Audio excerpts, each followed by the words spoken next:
Video को like comment जरूर करें और साथ यह भी बताएं कि आप इस वीडियो को किस जिले, शहर या गांव से देख रहे हैं। बिहार में सूरज की तपिश से टूट गई ठंड की कमर। 21 जनवरी तक कोल्ड डे पर लगा ब्रेक। कुछ जिलों में कोहरे का अब भी खतरा। मौसम विभाग के मुताबिक अगले 7 दिनों तक मौसम शुष्क बना रहेगा और बारिश के फिलहाल कोई आसार नहीं है। नीतीश सरकार 1 करोड़ नौकरियों के लिए नया ई पोर्टल लॉन्च करने की तैयारी में है। नीतीश सरकार ने अगले 5 वर्षों में 1 करोड़ युवाओं को रोजगार देने का लक्ष्य रखा है। इसके लिए एक नया ई पोर्टल लॉन्च होने वाला है। अब आपको सरकारी दफ्तरों के चक्कर नहीं काटने होंगे। आप घर बैठे अपनी योग्यता के हिसाब से नौकरी ढूंढ सकेंगे और आवेदन कर सकेंगे। बिहार में बिजली बिल में बड़ा बदलाव, लाभ और हानि दोनों एक साथ। बिहार की बिजली कंपनियों ने 1 अप्रैल 2026 से नया रेट लागू करने का प्रस्ताव दिया है। प्रति यूनिट 35 पैसे की बढ़ोतरी का प्रस्ताव है। किसानों के लिए पटवन की बिजली भी महंगी हो सकती है, जबकि शहरी उपभोक्ताओं के लिए अच्छी खबर है। स्लैब को मिलाकर किया जा रहा है, जिससे 100 यूनिट से ज्यादा खपत करने वालों को प्रति यूनिट 1.18 पैसे की बचत हो सकती है। बिहार सरकार खेती के कर्ज पर अब सिर्फ 1% ब्याज लेगी। किसानों के लिए सरकार ने बड़ी राहत दी है। वित्तीय वर्ष 2025-26 से कृषि ऋण के सीसी पर ब्याज दर को 3% से घटाकर 1% कर दिया गया है। ये लाभ केवल उन किसानों को मिलेगा जो समय पर लोन चुकाएंगे। क्या पति पत्नी दोनों को मिलेंगे 6,000 रुपये? 22वीं किस्त से पहले जान लें सरकार का सख्त नियम। पीएम किसान सम्मान निधि योजना को लेकर सबसे बड़ा सवाल पति पत्नी की पात्रता का है। क्या दोनों सदस्य अलग अलग 6,000 रुपये ले सकते हैं? सरकार ने नियम बेहद स्पष्ट रखे हैं। पीएम किसान योजना का लाभ एक परिवार में केवल एक ही सदस्य को मिल सकता है। अगर पति और पत्नी दोनों के नाम पर अलग अलग खेत हैं, तब भी वे दोनों एक साथ लाभ नहीं ले सकते। यह योजना एक परिवार एक लाभ के सिद्धांत पर काम करती है।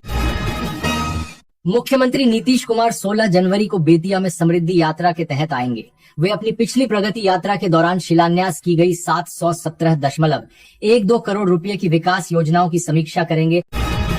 बिहार में गंभीर बीमारियों का मुफ्त इलाज होगा। मुख्यमंत्री चिकित्सा सहायता कोष का विस्तार दिया गया है। 17 जनवरी 2026 से गंभीर बीमारियों के इलाज के लिए सरकार 5 लाख रुपए तक की निःशुल्क सहायता देगी। बिजली सेवा में सुधार की पहल सप्ताह में 2 दिन उपभोक्ताओं को मिलेगी सुविधा। बिजली उपभोक्ताओं की समस्याओं के त्वरित समाधान हेतु 19 जनवरी से हर सोमवार और शुक्रवार को शिकायत सुनवाई होगी। आसान पहल के तहत ऊर्जा सचिव ने सभी अंचल कार्यालयों को निर्धारित समय पर अधिकारियों की उपस्थिति सुनिश्चित करने का निर्देश दिया है। जमीन के जाली दस्तावेज पर नीतीश सरकार की सख्ती, फेर दर्ज करना हुआ जरूरी।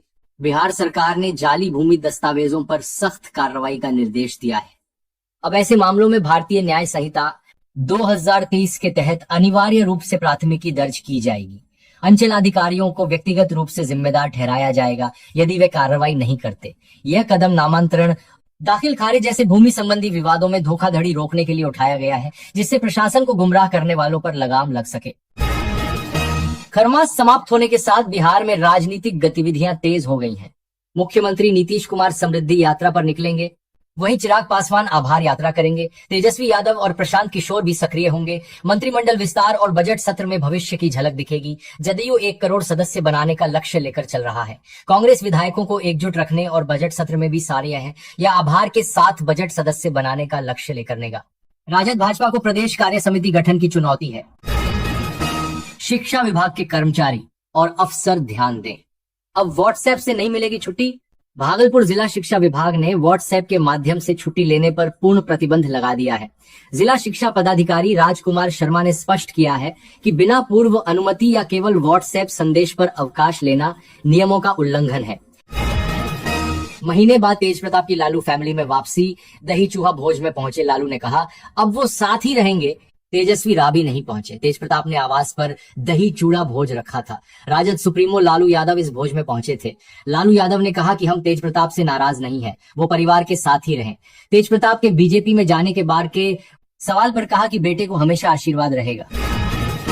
पीएम सूर्य घर स्कीम का फायदा उठाने के लिए रहे तैयार। बजट में होने वाला है बड़ा ऐलान। सरकार ने पीएम सूर्य घर मुफ्त बिजली योजना फरवरी 2024 में लॉन्च की थी। हालांकि प्रधानमंत्री नरेंद्र मोदी ने इसका आधिकारिक उद्घाटन 13 फरवरी 2024 को किया था।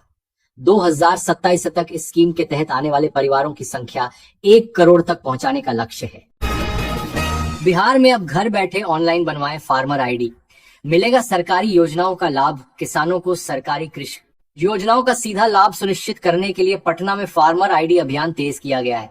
अब किसान 21 जनवरी तक विशेष कैंप के अलावा ऑनलाइन पोर्टल या CSC वसुधा केंद्र पर भी अपनी आईडी बनवा सकते हैं। कृषि योजनाओं के लिए यह आईडी अनिवार्य है, जिससे पारदर्शिता और समय पर सहायता मिलेगी। बिहार में राशन कार्ड धारकों को आखिरी मौका, जल्द करा लें EKYC वरना बंद होगा अनाज। बिहार में अब तक जिन राशन कार्ड धारकों ने EKYC नहीं कराया गया है, वे 15 फरवरी 2026 तक KYC करा सकते हैं। समय से ऐसा न करने पर उन्हें राशन के लाभ से वंचित होना पड़ेगा।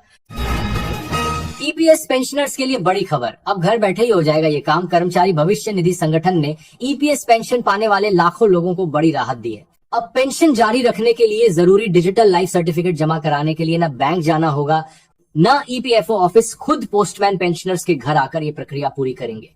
EPFO ने ये कदम खास तौर पर उन पेंशनर्स को ध्यान में रखकर उठाया है जो उम्र, बीमारी या संसाधनों की कमी के कारण स्मार्टफोन इस्तेमाल नहीं कर पाते या बैंक और दफ्तर तक नहीं पहुंच सकते।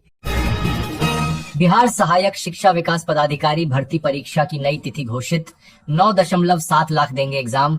बिहार लोक सेवा आयोग ने सहायक शिक्षा विकास पदाधिकारी प्रतियोगिता परीक्षा की नई तिथियों का ऐलान कर दिया है। संशोधित शेड्यूल के मुताबिक BPSC ADO भर्ती परीक्षा 14 अप्रैल 2026 से 21 अप्रैल 2026 के बीच 3 चरणों में आयोजित होगी।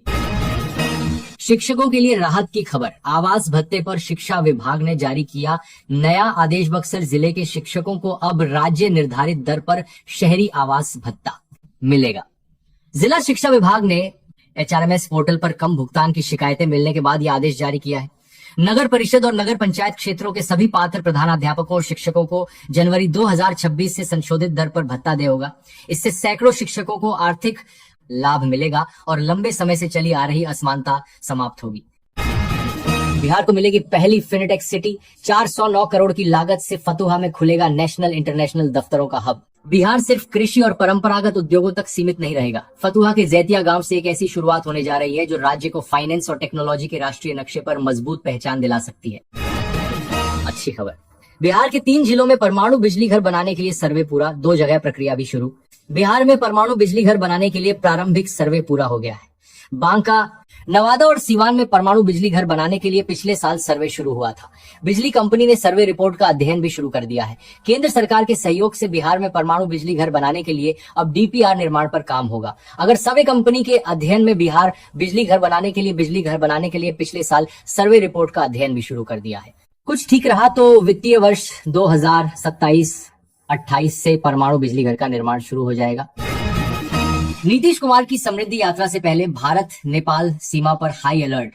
नीतीश कुमार की समृद्धि यात्रा 16 जनवरी 2026 से शुरू होगी। इस यात्रा की शुरुआत पश्चिम चंपारण जिले के बेतिया से की जाएगी। इसके बाद मुख्यमंत्री बिहार के सभी जिलों का दौरा करेंगे। इस दौरान वे सरकार की योजनाओं की प्रगति की समीक्षा करेंगे और ये देखेंगे कि योजनाओं का लाभ लोगों तक पहुंच रहा है या नहीं। पटना जंक्शन होगा और स्मार्ट, भूमिगत सबवे व सीधा मेट्रो कनेक्शन देंगे यात्रियों को ट्रैफिक फ्री सफर। पटना जंक्शन अब रेलवे और राज्य सरकार की संयुक्त पहल से एक आधुनिक ट्रांसपोर्ट हब बन रहा है। इसमें नया भूमिगत सबवे और सीधा मेट्रो कनेक्शन शामिल है, जिससे यात्रियों को तेज, सुरक्षित और ट्रैफिक फ्री यात्रा मिलेगी। ये बदलाव प्लेटफॉर्मों के बीच आवागमन को आसान बनाएगा, स्टेशन तक पहुंचने का समय कम करेगा और पटना की यातायात व्यवस्था को सुधारेगा। इससे यात्रियों की सुविधा बढ़ेगी और शहर की आर्थिक गतिविधियों को भी बढ़ावा मिलेगा। बिहार में 5 साल में बदल जाएगी सरकारी अस्पतालों की तस्वीर। जिलों के अस्पतालों में स्पेशलिटी और सुपर स्पेशलिटी की मिलेगी सुविधा। आगामी 5 वर्षों में राज्य के सभी जिला अस्पताल और सामुदायिक स्वास्थ्य केंद्रों की सूरत संवर जाएगी। यहाँ गंभीर बीमारियों के विशेषज्ञों के साथ इलाज की कई अत्याधुनिक सुविधाओं को लागू कर दिया जाएगा। इससे शहर से लेकर गांव तक गंभीर बीमारियों के बाद से जूझ रहे मरीजों को सही इलाज के लिए इधर उधर भागदौड़ करने से छुटकारा मिलेगा। बिहार सरकार युवाओं के लिए खोलेगी ग्लोबल करियर का रास्ता। अंग्रेजी के साथ जर्मन, कोरियन, अरबी, जापानी सीखकर दुनिया जीतने की तैयारी। नौजवानों को बिना पैसे के मिलेगा प्रशिक्षण कौशल विकास मिशन के तहत। बिहार के नौजवानों को ऐसी सौगात दी जा रही है जो उन्हें सिर्फ रोजगार नहीं बल्कि ग्लोबल पहचान दिला सकती है। पटना बनेगा फायर सेफ सिटी। 123 करोड़ से शहर के 11 इलाकों में लगेंगे फायर हाइड्रेंट। घनी आबादी, संकरी गलियां और तेजी से फैलती आग। अब पटना को इन खतरों से लड़ने के लिए मिल रहा है नया सुरक्षा हथियार। राजधानी में 11 नए फायर हाइड्रेंट लगने जा रहे हैं, जिससे अग्निशमन व्यवस्था को नई ताकत मिलेगी। बिहार का सुधा बनेगा ग्लोबल ब्रांड। पशुपालकों को सालाना 3000 करोड़ का हो रहा भुगतान। अब विदेशों में धूम मचाएंगे डेयरी उत्पाद बिहार सरकार के डेयरी मत्स्य एवं पशु संसाधन विभाग की संस्था Bihar state milk co operative federation limited पशुपालकों को सशक्त बनाने के लिए निरंतर प्रयासरत है। ये अपने ब्रांड सुधा के माध्यम से दूध और डेयरी उत्पादों की बिक्री कर न केवल उपभोक्ताओं की जरूरतों को पूरा कर रहा है, बल्कि डेयरी किसानों को आर्थिक रूप से मजबूत भी बना रहा है। ये राज्य के हजारों किसानों पशुपालकों की आजीविका का प्रमुख साधन है। दोस्तों, बिहार से जुड़ी आज की खबरों में इतना ही, और अधिक खबरें जानने के लिए आप बिहार न्यूज़ 92 के साथ जुड़े रहिए।